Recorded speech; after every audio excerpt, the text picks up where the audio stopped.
premiere, not a film premiere? The answer, when it's been organised by the extras who worked on the movie rather than the producers. Well, our arts correspondent Maggie Taggart is at the Odyssey in Belfast to find out what it's all about. And looking lovely, Maggie. Thank you very much. Well, this is the weekend that the movie Dracula Untold opens in cinemas, and to mark it, the cast and crew have organised a special screening. They've got all dolled up in their black ties and their fancy frocks, and they're having a special do here at the Odyssey. And the reason why it's happening in Belfast is because the whole movie was filmed in Northern Ireland, and a bit like Game of Thrones, it's said to have been a showcase for local locations. I understand you have a weakness for silver. Dracula Untold is the story of Vlad, a Transylvanian prince who is so threatened by his arch-enemy, Sultan Mehmed, that he chooses a dark path in order to save his family. That leads to his transformation into a vampire. Frankly, I expected more resistance from you. The production company was based in a disused East Belfast factory, but made full use of Northern Ireland scenery for the action scenes. They covered most of the counties and filmed at the Giant's Causeway, Mount Stewart, Divis and Black Mountains, the Roe Valley Country Park in County Londonderry, and Killynether Woods and Scrabo in County Down. The film was heavily backed by Northern Ireland Screen, who put up more than £1.5 million.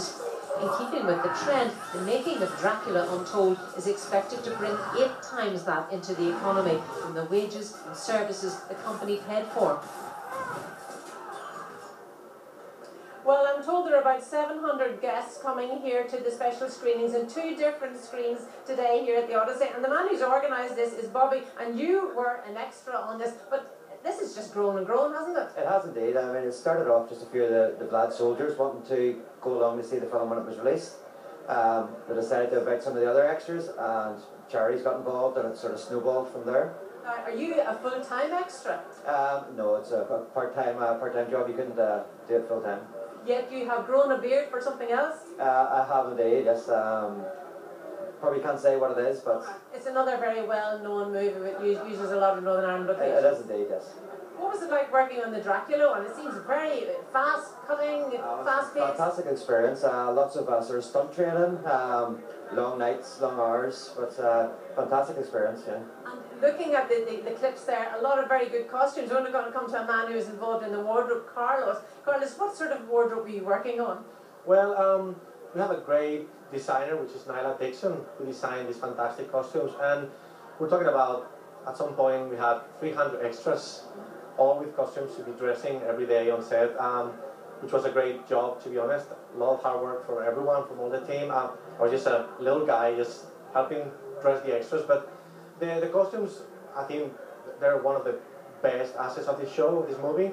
They're fantastic, and they show versatility. You can see different kind of costumes depending on if they're the Turkish soldiers or the soldiers that help Vlad, you know, Dracula. Well, great experience for you, and great experience for you too, and I'm sure you'll go on to make lots of other movies. Hopefully, yeah. If you want to see this particular movie, it is in cinemas from this weekend, and it's called Dracula Untold. Back to the studio.